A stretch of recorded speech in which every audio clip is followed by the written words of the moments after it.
O tráfico de drogas é o segundo crime com o maior número de presos no Brasil. Segundo dados do Departamento Penitenciário Nacional, 1 a cada 5 prisões acontece por esse motivo. Para combater esse cenário, o governo brasileiro lançou, no ano passado, a nova Política Nacional sobre Drogas, que prevê tratamento com apoio terapêutico e diferenciação entre usuários e traficantes. O tema de hoje é: a política de combate às drogas no Brasil é eficaz? Nossos debatedores são Guilherme Sugimori, advogado especialista em direito penal. Oi, Guilherme. Boa noite.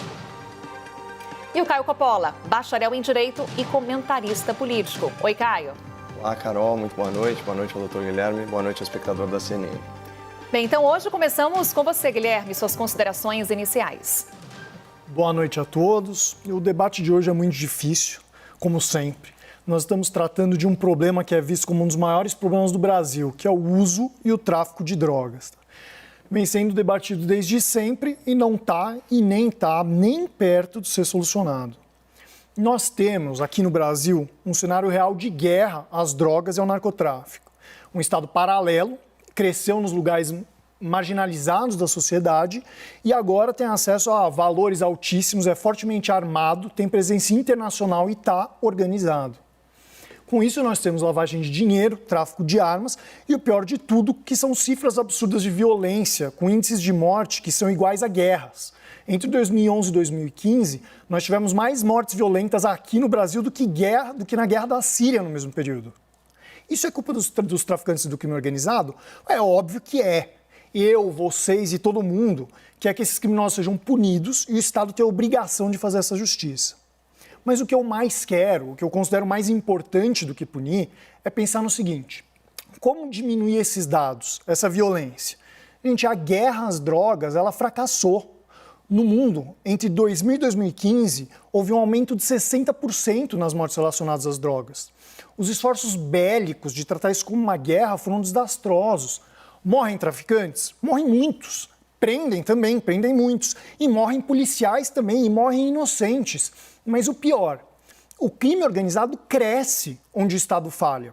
As favelas, prisões, que é onde o Estado falhou absolutamente em prover o básico do básico para as pessoas, estão aí crescendo. Ao declarar guerra contra esse grupo, você vitimiza, você exclui e cria uma separação social contra pessoas marginalizadas. O estado de guerra nessas regiões fortalece a sensação que o Estado está contra os marginalizados em um campo de guerra onde as pessoas morrem e onde muita gente cresce acostumada a ver os traficantes tendo dinheiro, tendo poder, sendo respeitados. E essa é a estrutura que fomenta o poder do tráfico. Qual é o problema? Nossos mecanismos de controle são ineficientes e essa guerra não tem fim. Porque por essa ineficiência, ela só aumenta. Vocês estão vendo o fim do PCC? Vocês estão vendo o fim do crime organizado? Não. Foi impossível para o Estado, na base de incursão armada, eliminar esse poder paralelo. O Estado não vai vencer essa guerra, porque as medidas que estão sendo tomadas aumentam a violência e a criminalidade ao invés de diminuir. E agora a gente precisa fazer a pergunta mais importante: há um outro caminho? Olhando para o crime organizado, o que a gente vê é que o nosso maior problema com ele, os rios de dinheiro, a violência, o poder, não são problemas de drogas, são problemas de tráfico. São questões diferentes. Por que nós precisamos combater os entorpecentes como uma questão criminal e não um problema de saúde pública? Porque o álcool e o tabaco são legalizados, e a maconha, os alucinógenos e até as drogas pesadas como a cocaína são objetos dessa guerra. É uma questão moral? É um paternalismo estatal de decidir que drogas você pode tomar sem apresentar um critério objetivo para isso? Esses motivos dessa guerra, há muito tempo, pararam de ser suficientes para impedir a gente de tomar medidas para estrangular o tráfico de entorpecentes. São medidas como legalização de consumo pessoal, legalização de certas drogas menos danosas e, eventualmente, até a legalização de entorpecentes em geral. Tratar as drogas e os viciados como um inimigo foi o que fortaleceu o tráfico e o crime organizado.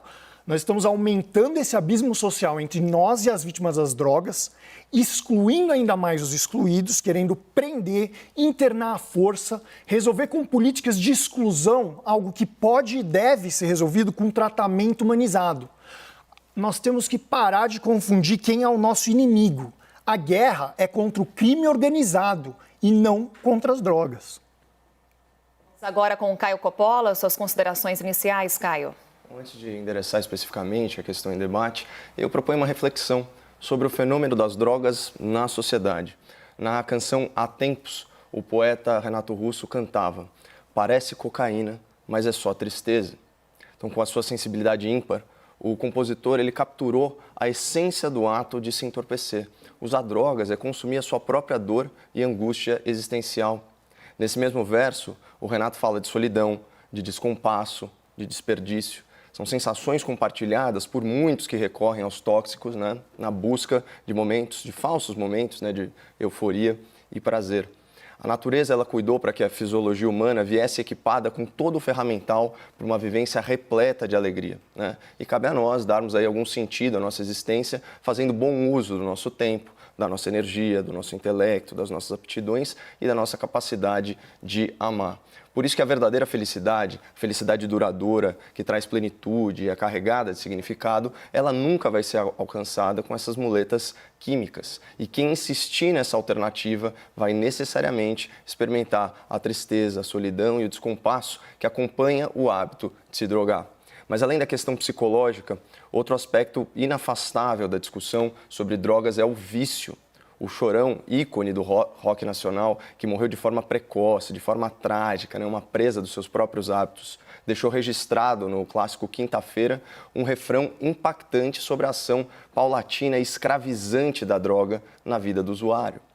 Ele dizia o seguinte: parecia inofensiva, mas te dominou. Assim, falar sobre drogas não é uma discussão abstrata.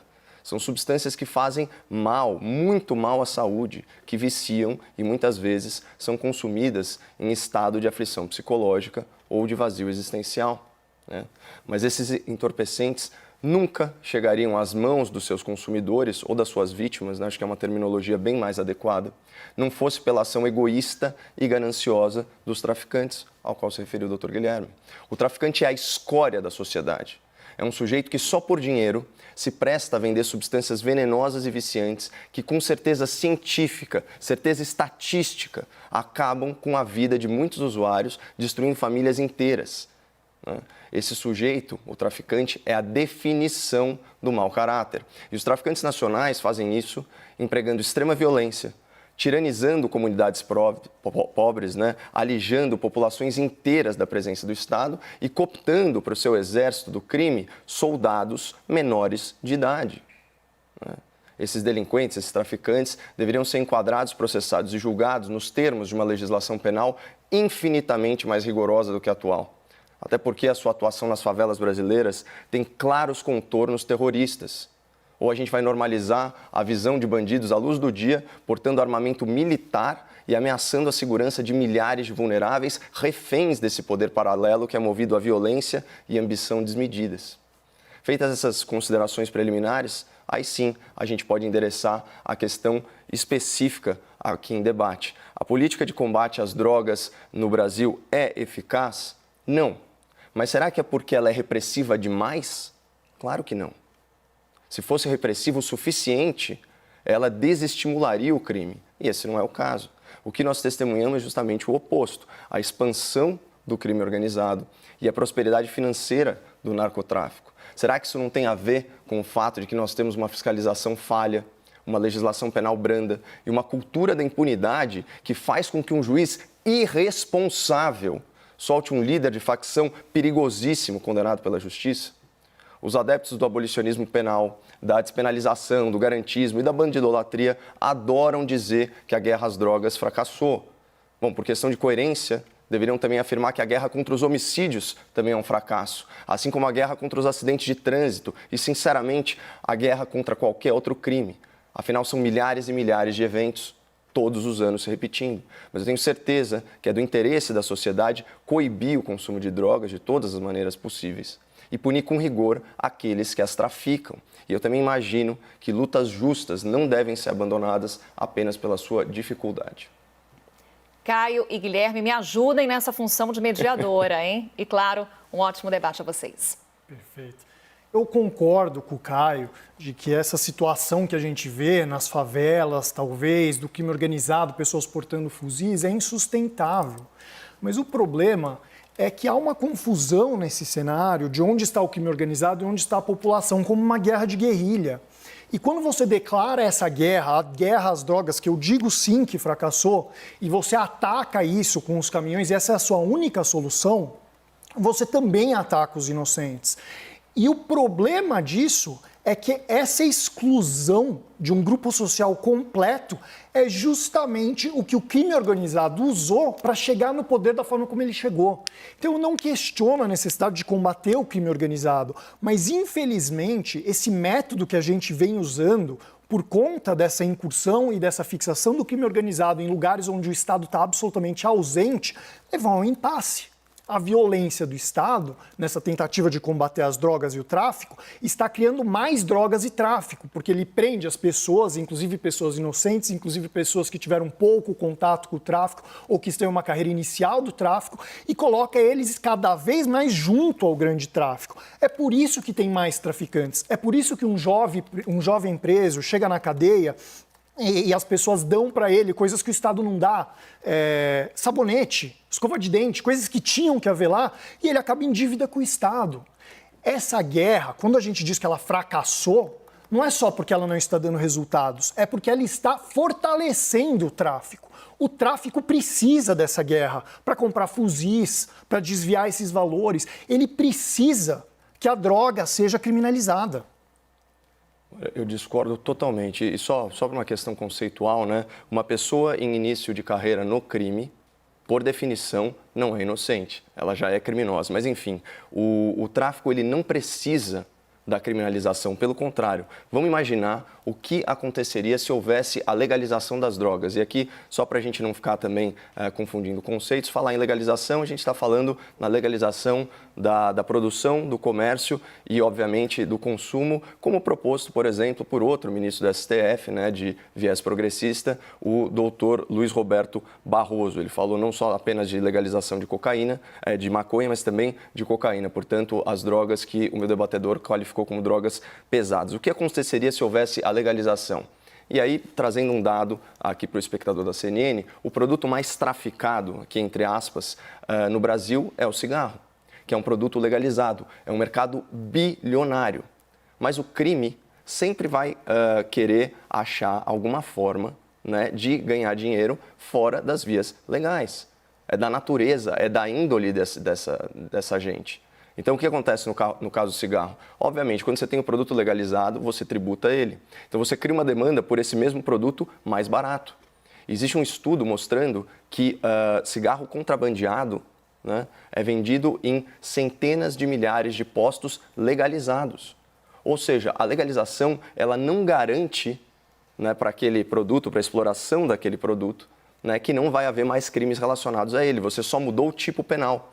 Então você pega essa escória da sociedade que vende veneno para as pessoas, que vende veneno em porta de escola, né, essa gente lixo na falta de uma expressão melhor, né, e você simplesmente muda o tipo penal. Isso é querer resolver problema de doença dando alta para o paciente que ainda não está curado.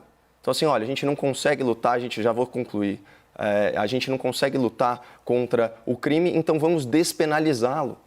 Isso não é a forma mais adequada. Por isso que eu falei, a luta justa, ela tem que ser combatida, ainda que seja de extrema dificuldade. Mas as pessoas que estão presas em razão desses crimes, eu acho justíssimo que elas estejam exatamente onde elas estão. Tudo bem. O Caio tem razão em certo ponto, mas a luta é justa? Essa é a luta justa? Nós podemos beber, mas nós não podemos fumar. Quem decidiu isso? O tabaco é legal, mas a maconha é ilegal. O álcool, em uma lista de substâncias que causam dano, está no topo da lista. Mais dano do que cocaína, mais dano do que maconha. É a droga legal mais danosa para a pessoa e para aqueles ao entorno dela. E nós não estamos aqui declarando uma guerra. Quer dizer, em algum momento histórico, nós decidimos que essa guerra contra as drogas era legítima e nunca houve uma fundamentação plausível para isso. Eu acho ótimo, Caio, que você citou aqui o tabaco como exemplo, porque sempre vai existir o tráfico. Tá? Sempre existirá. O sistema prevê que sempre existirá desvios. Nós temos que lutar contra ele por quê? Porque o tabaco é um exemplo maravilhoso. Há tráfico dele? Há. Há desvio? Há vendas indevidas? Há. E mesmo assim, Com a regulamentação, regulação das propagandas, a luta contra o tabaco foi um sucesso no Brasil. Os índices de tabagismo caíram no Brasil de 35% a 40% para 18% dos anos 90 para até 2008, mais ou menos. Toda a regulação que foi se impondo, e você só pode impor regulação em um mercado legítimo, aquelas fotos de câncer, de pessoas sofrendo, os índices, as campanhas de instrução, não permitir usar aqui, não permitir usar ali, esse nível de controle que só pode existir dentro de um mercado regulamentado e legal, como o tabaco, foi um sucesso estrondoso. A guerra contra as drogas é um fracasso estrondoso. A gente manda as pessoas darem tiro e matar e tem mais tráfico. A gente pega o cigarro e regulamenta e usa propaganda e faz as medidas sociais aceitáveis contra essa droga legítima e ela tem sido um sucesso. Então o tabaco é um exemplo maravilhoso. Bom, sobre quem determinou... Caio, vou só lhe interromper porque já é nesse momento considerações finais. Inclusive, a partir de agora, 1 minuto para você. Tá ótimo. Bom, sobre quem determina se uma substância é lícita ou ilícita, nós vivemos numa democracia. Portanto, quem determina isso é a sociedade, por meio de seus representantes eleitos. E sobre o tabaco, houve um esforço nacional hercúleo para diminuir o seu consumo, um esforço exitoso, como bem colocou o Dr. Guilherme, mas é importante pontuar, inclusive por restrições de mercado. Então você teve limitação de ponto de venda, limitação de ponto de uso, aumento de tributação, proibição de propaganda. Quer uma limitação maior do que a ilegalidade? Ou seja, o próprio tabaco mostra, o cigarro, mostra que quando o Estado age no sentido de coibir, de restringir o mercado, o consumo cai. Ou seja, se nós legalizássemos as drogas, que necessariamente haveria um aumento no seu consumo, ou provavelmente haveria um aumento no seu consumo. E isso a sociedade certamente não quer. Então, a alternativa qual que é? Despenalizar o tráfico? Não. De repente, é justamente fazer um combate mais efetivo.